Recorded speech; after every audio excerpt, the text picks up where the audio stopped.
This is the 32nd talk in this collection, and it's entitled Knowing the World. And this was published in the book Everything is Teaching Us, under the title Seeking the Source. So that was also a... this is also a Paul Breiter translation. He did all of the talks in that book, Everything is Teaching Us. And there's no indication of the date or the occasion that this was given.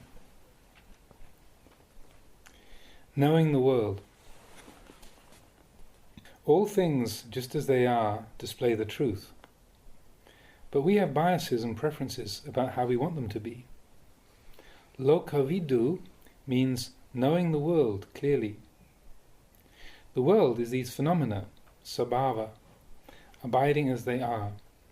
To sum it up simply, the world is arom, which means, it's a Thai word meaning all states or objects of mind. It comes from the Pali word aramana, meaning a mental object, whether happy or unhappy, internal or external. The world is arom. That's an easy way to put it. The world is arom.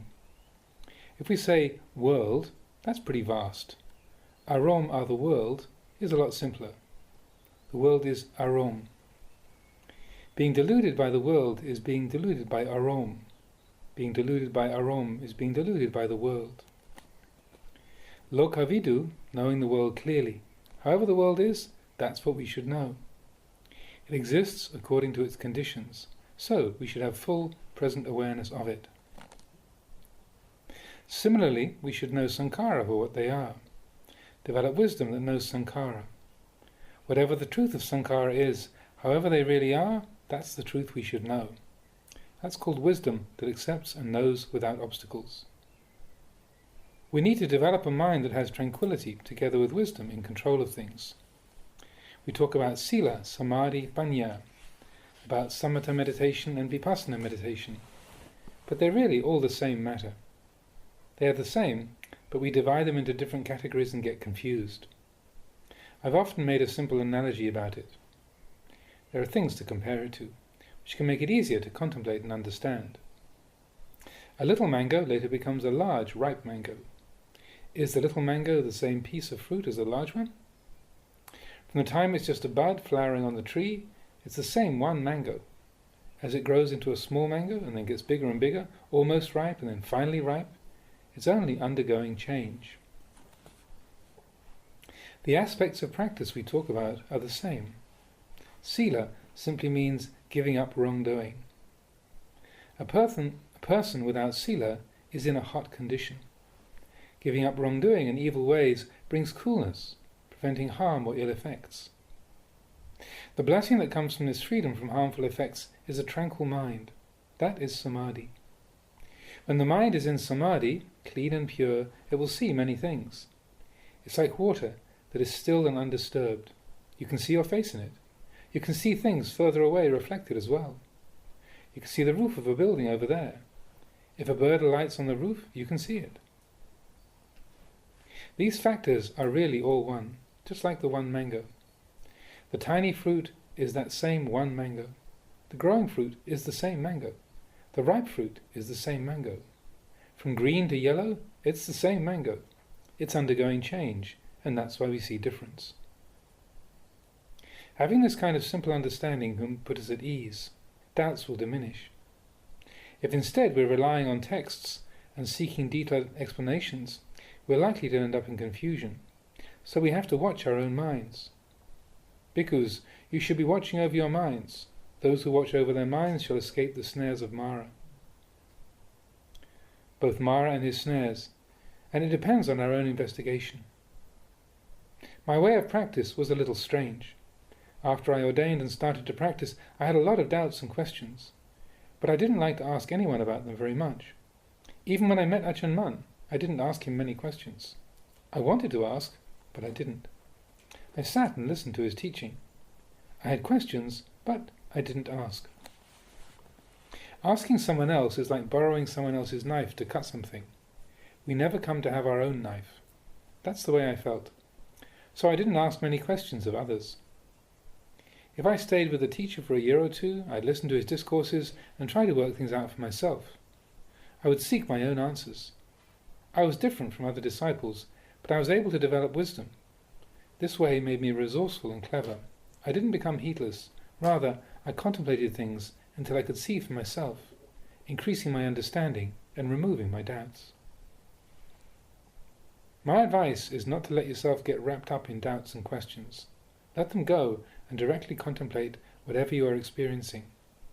Don't make a big deal out of any physical pleasure or pain that you experience. When you sit in meditation and start to feel tired or uncomfortable, adjust your position. Endure as much as you can, and then move. Don't overdo it. Develop a lot of mindfulness. That's the point. Do your walking and sitting meditation as much as you can. The aim is to be developing mindfulness as much as you can, knowing things fully. That's enough. Please take my words to contemplate. Whatever form of practice you're doing, when objects of mind arise, whether internally or externally, those are called arom.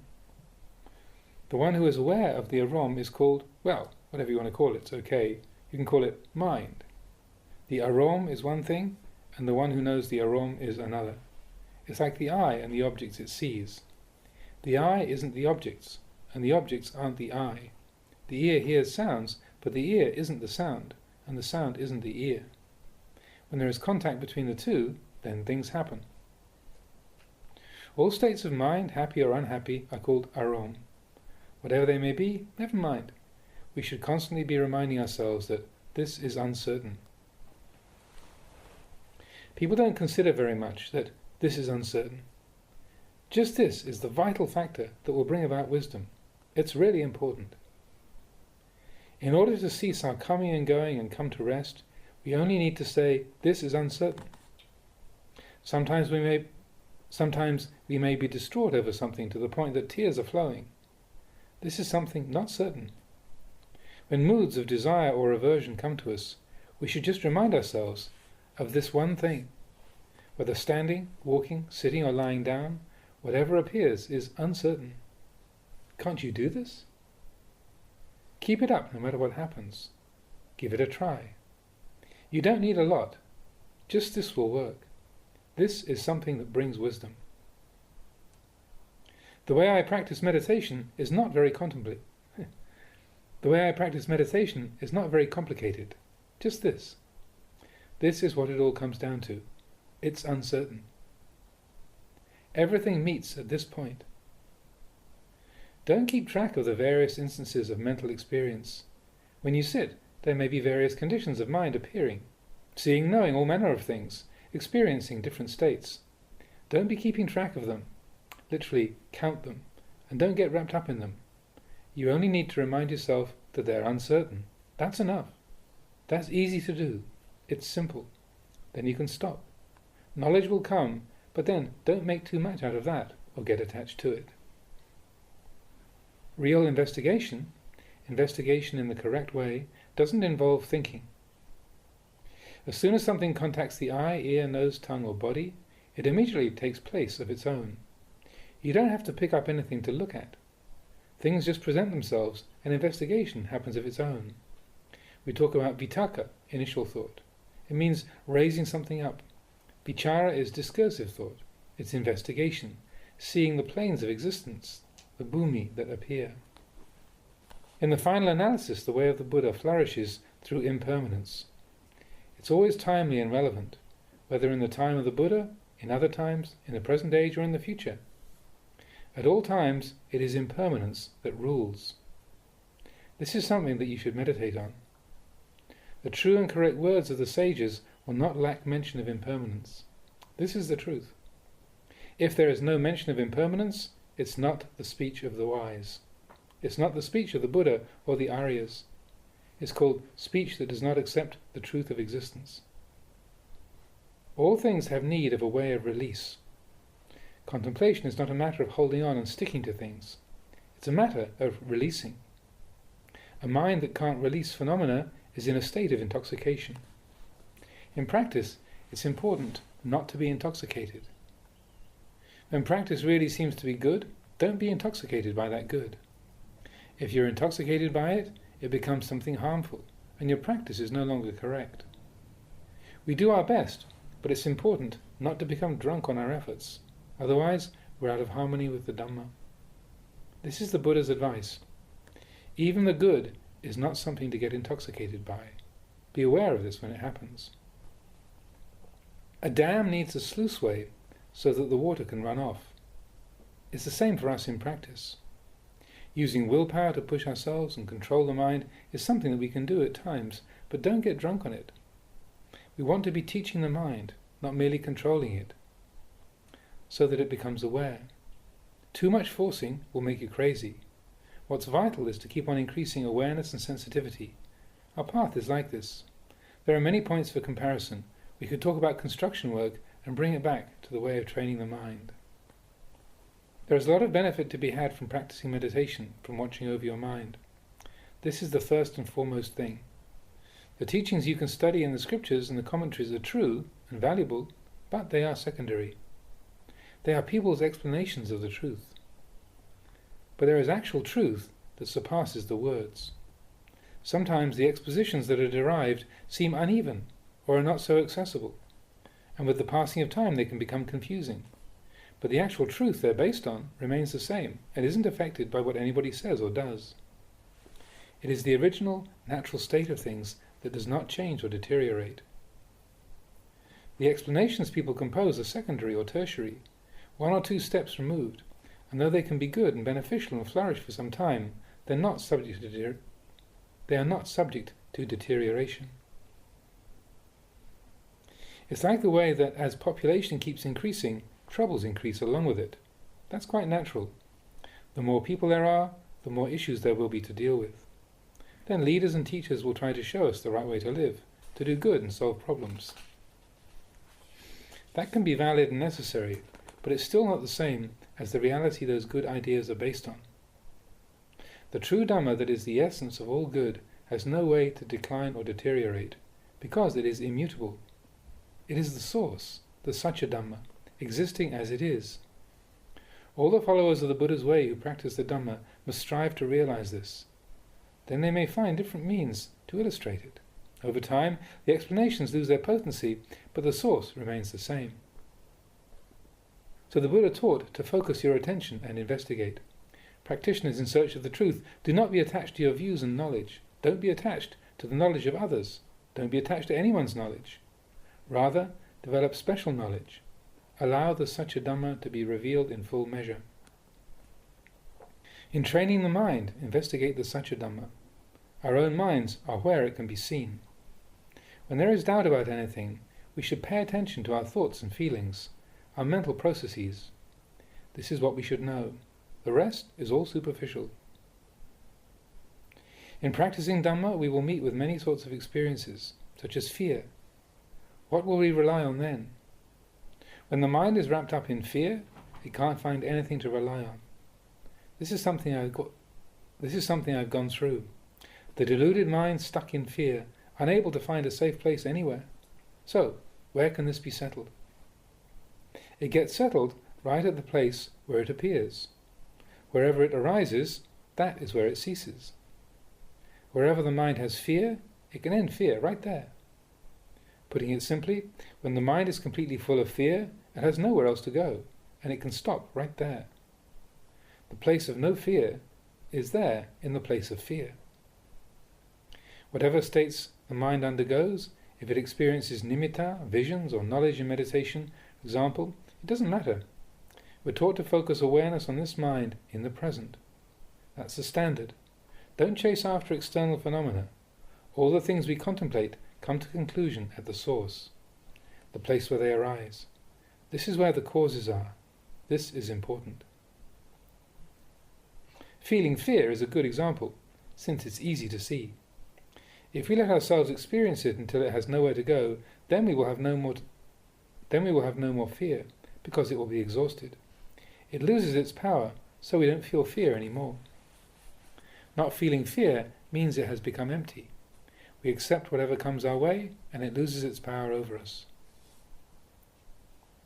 This is what the Buddha wanted us to place our trust in. He wanted us not to be attached to our own views. not to be attached to others' views. This is really important. We are aiming at the knowledge that comes from realization of the truth, so we don't want to get stuck in attachment to our own or others' views and opinions. But when we have our ideas or interact with others, watching them contact the mind can be illuminating. Knowledge can be born in those things that we have and experience.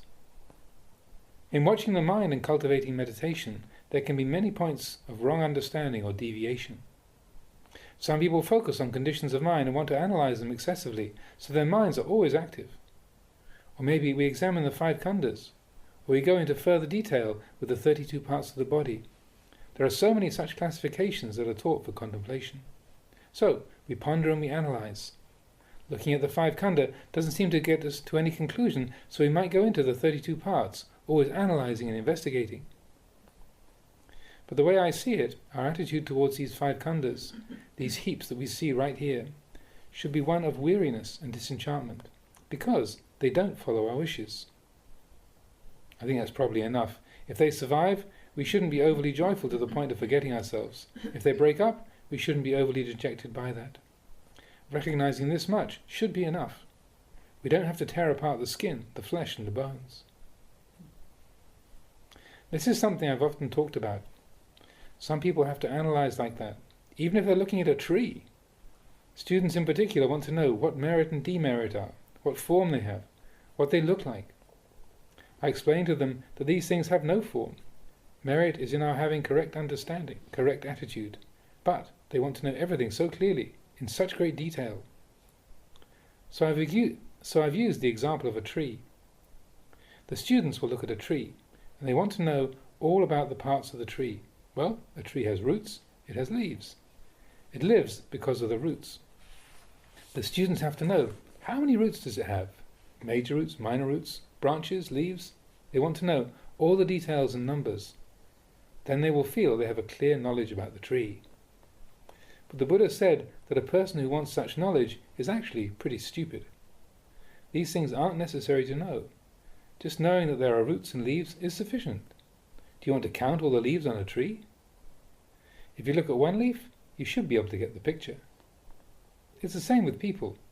If we know ourselves, then we understand all the people in the universe without having to go and observe them.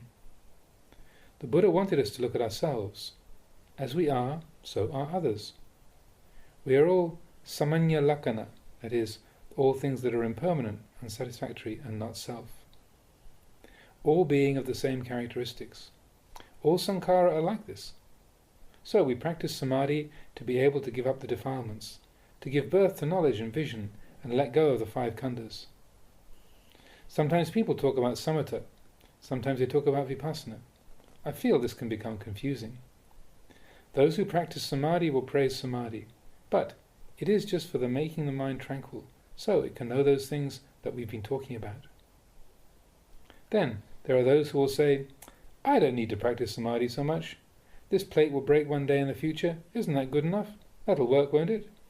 I'm not very skilled in samadhi, but I already know that the plate must break one day. Yes, I take good care of it, because I'm afraid it will break, but I know that such is its future, and when it does break, I won't be suffering over that. Isn't my view correct? I don't need to practice a lot of samadhi, because I already have this understanding. You practice samadhi only for the developing of this understanding. After training your mind through sitting, you came to this view. I don't sit much, but I'm already confident that this is the way of phenomena. This is a question for us practitioners. There are many factions of teachers promoting their different methods of meditation. It can get confusing. But the real point of it all is to be able to recognize the truth, seeing things as they really are, and being free of doubt. As I see it, once we have correct knowledge, the mind comes under our command. What is this command about? The command is in anicca, knowing that everything is impermanent. Everything stops here when we see clearly, and it becomes the cause for us to let go. Then we let things be, according to their nature. If nothing is occurring, we abide in equanimity, and if something comes up, we contemplate. Does it cause us to have suffering? Do we hold on to it with grasping attachment? Is there anything there? This is what supports and sustains our practice. If we practice and get to this point, I think every one of us will realize genuine peace. Whether we're undertaking Vipassana meditation or Samatha meditation, just this is what it's all really about. But these days, it seems to me that when Buddhists talk about these things according to the traditional explanations, it becomes vague and mixed up. But the truth, Satya Dhamma, isn't vague or mixed up. It remains as it is. So I feel it's better to seek out the source, looking at the way things originate in the mind. There's not a lot to this. Birth, aging, illness and death. It's brief, but it's a universal truth. So, see it clearly and acknowledge these facts. If you acknowledge them, you'll be able to let go. Gain, rank, praise, happiness, and their opposites, you can let them go, because you recognize them for what they are. If we reach this place of recognizing truth, we will be uncomplicated, undemanding people, content with simple food, dwelling, and other requisites of life, easy to speak to and unassuming in our actions. Without difficulty or trouble, we will live at ease. One who meditates and realizes a tranquil mind will be like this. At present, we're trying to practice in the way of the Buddha and his disciples. Those beings had achieved awakening, yet they still maintained their practice as long as they were living. They acted for the benefit of themselves and for the benefit of others, yet, even after they had accomplished all that they could, they still kept up their practice, seeking their own and others' well-being in various ways. I think we should take them as the model for our practice. It means not becoming complacent. That was their deeply ingrained nature. They never slackened their efforts. Effort was their way, their natural habit.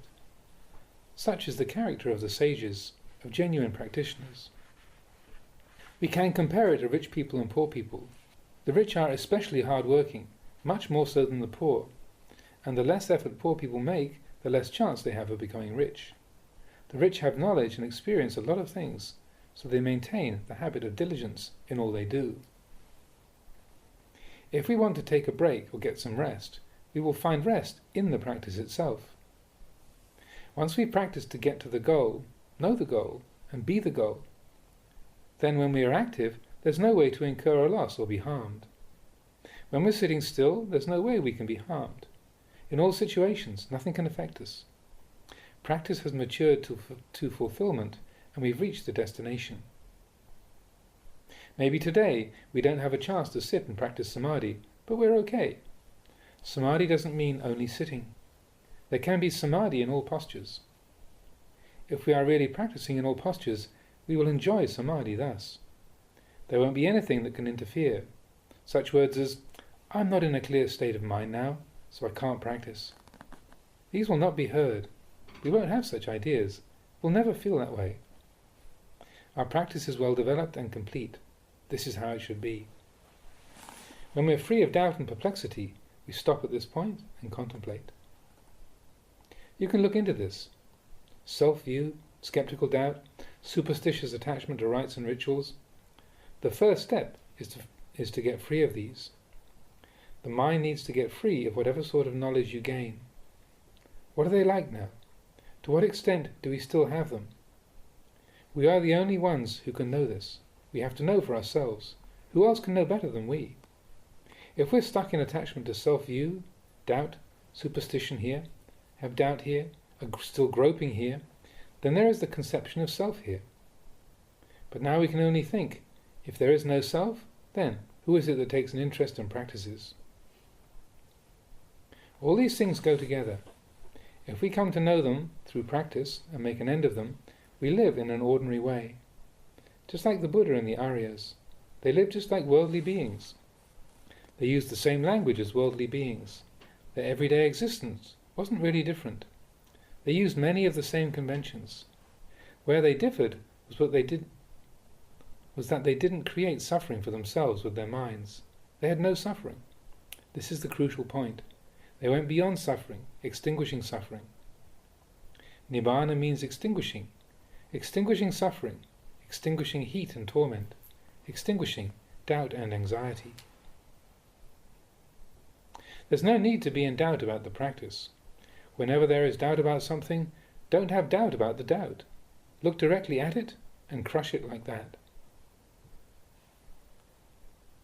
In the beginning we train to pacify the mind. This can be difficult to do. You have to find a meditation that suits your own temperament. That will make it easier to gain tranquility, but in truth the Buddha wanted us to return to ourselves, to take responsibility and look at ourselves. Anger is hot. Pleasure, the extreme of indulgence, is too cool. The extreme of self-torment is hot. We want neither hot nor cold. Know hot and cold. Know all things that appear. Do they cause us to suffer? Do we form attachment to them? The teaching that birth is suffering doesn't only mean dying from this life and taking rebirth in the next life. That's so far away. The suffering of birth happens right now. It's said that becoming is the cause of birth. What is this becoming? Anything that we attach to and put meaning on is becoming. Whenever we see anything as self or other or belonging to ourselves, without wise discernment to know it as only a convention, that is all becoming. Whenever we hold on to something as us or ours, and then it undergoes a change, the mind is shaken by that. It's shaken with a positive or negative reaction. That sense of self experiencing happiness or unhappiness is birth. When there is birth, it brings suffering along with it. Aging is suffering, illness is suffering, death is suffering. Right now, do we have becoming? Are we aware of this becoming? For example, take the trees in this monastery. The abbot of the monastery can take birth as a worm in every tree in this monastery if he isn't aware of himself. If he feels that it really is his monastery, this grasping at my monastery with my orchard and my trees is the worm that latches on there. If there are thousands of trees, he will become a worm thousands of times. This is becoming. When the trees are cut or meet with any harm, the worms are affected. The mind is shaken and takes birth with all this anxiety. Then there's the suffering of birth, the suffering of aging, so forth. Are you aware of the way this happens? Well, those objects in our homes or our orchards are still a little far away. Let's look at ourselves right now, sitting here. We're composed of the 5 aggregates and the 4 elements. These sankhara are designated as self. Do you see these sankhara and the suppositions as they really are? If you don't see the truth of them, there is becoming, being gladdened or depressed over the 5 khandha, and we take birth, with all the resultant sufferings. This rebirth happens right now, in the present. This glass isn't broken now, and we're happy about it. But if this glass breaks right now, we're upset right now. This is how it happens. Being upset or being happy without any wisdom in control. One only meets with ruination this way. You don't need to look far away to understand this. When you focus your attention here, you can know whether or not there is becoming. Then, when it's happening, are you aware of it? Are you aware of convention and supposition? Do you understand them? It's the grasping attachment that is the vital point, whether or not we are really believing in the designations of me and mine. This grasping is the worm, and it is what causes birth. Where is this attachment? Grasping onto form, feeling, perception, thoughts and consciousness. We attach to happiness and to unhappiness, and we become obscured and take birth. It happens when we have contact through the senses. The eyes see forms, and it happens in the present. This is what the Buddha wanted us to look at, to recognize becoming and birth as they occur through our senses. If we know the inner senses and the external objects, we can let go, internally and externally. This can be seen in the present. It's not something that happens when we die from this life. It's the eye seeing forms right now, the ear hearing sounds right now, the nose smelling aromas right now. Are you taking birth with them? Be aware and recognize birth right as it happens. This way is better. To do this requires having wisdom to steadily apply mindfulness and clear comprehension. Then you can be aware of yourself and know when you're undergoing becoming and birth. You won't need to ask a fortune teller. I have a Dhamma friend in central Thailand. In the old days we practiced together, but we went our separate ways long ago. Recently I saw him. He practices the foundations of mindfulness, reciting the sutta and giving discourses on it. But he hadn't resolved his doubts yet. He prostrated to me and said, "Oh, Ajahn, I'm so happy to see you." I asked him why. He told me he'd gone to see some shrine where people go for divinations. He held the Buddha statue and said, "If I have already attained the state of purity, may I be able to raise up this statue. If I have not yet attained the state of purity, may I not be able to raise it up." And then he was able to raise it up, which made him very delighted. Just this little act, which has no real basis in anything, meant so much to him and made him think he was pure. So he had it engraved on a stone to say, "I raised up the Buddha statue and have thus attained the state of purity." Practitioners of the Dhamma should not be like that. He didn't see himself at all. He was only looking outside and seeing external objects made of stone and cement. He didn't see the intentions and movements in his own mind in the present moment. When our meditation is looking there, we won't have any doubts. So, the way I see it, our practice may be good, but there's no one who can vouch for us. Like this chapel we're sitting in. It was built by someone with a 4th grade education. He did a great job, but he has no brand name. He can't provide the guarantee or vouch for himself, showing qualifications like an architect who has the full training and education, but he does it well. The Satya Dhamma is like this. Even though we haven't studied much and don't know the detailed explanations, we can recognize suffering. We can recognize what brings suffering, and we can let go of it. We don't need to investigate the explanations or anything else. We just look at our minds. Look at these matters. Don't make your practice confusing. Don't create a bunch of doubts for yourself. When you do have doubt, control it by seeing it as merely what it is, and let go. Really, there is nothing. We create the sense that there is something, but really, there's nothing. There is anatta, not self. Our doubtful minds think that there is something, and then there's atta. Then meditation becomes difficult because we think we have to get something and become something. Are you going to practice meditation to get or be something? Is that the correct way? It's only tanha that gets involved in having and becoming. There's no end in sight if you practice like that. Here we're talking about cessation, extinguishing. We're talking about everything extinguished, ceasing, because of knowledge, not in a state of indifferent ignorance. If we can practice like this and vouch for our own experience, then never mind what anyone else says. So, please don't get lost in doubts about the practice. Don't get attached to your own views. Don't get attached to others' views. Staying in this middle place, wisdom can be born, correctly and to full measure. I've often made the simple analogy of comparing grasping to the place we live. For example, there is the roof and the floor, the upper and the lower stories. If someone goes upstairs, he knows he's up there. If he comes downstairs, he knows he's downstairs, standing on the floor. This is all we can recognize. We can sense where we are, either upstairs or downstairs, but the space in the middle we aren't aware of, because there's no way to identify or measure it. It's just space. We don't comprehend the space in between, but it remains as it is, whether or not anyone descends from upstairs or not. The Satya Dhamma is like that, not going anywhere, not changing. When we say no becoming, that is the middle space, not marked or identified by anything. It can't be described. For example, these days, the youngsters who are interested in Dhamma want to know about Nibbana. What's it like? But if we tell them about a place without becoming, they don't want to go. They back off. We tell them that this is a place of cessation. It's peace. But they want to know how they will live, what they will eat and enjoy there. So there's no end to it. The real question for those who want to know the truth are questions about how to practice. There was an Ajivaka, a fatalist sect of contemplatives of the time of the Buddha, an Ajivaka who met the Buddha, and he asked, "Who is your teacher?"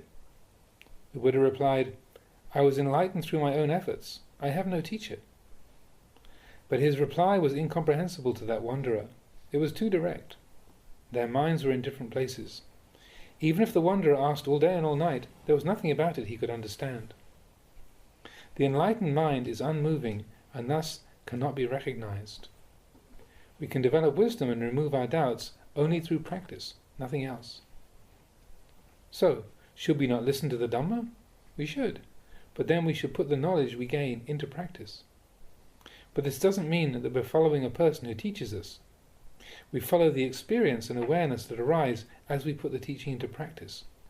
For instance, we feel, I really like this thing. I like doing things this way. But the Dhamma doesn't allow such liking and attachment. If we're really committed to the Dhamma, then we let go of that object of attraction when we see that it is contrary to Dhamma.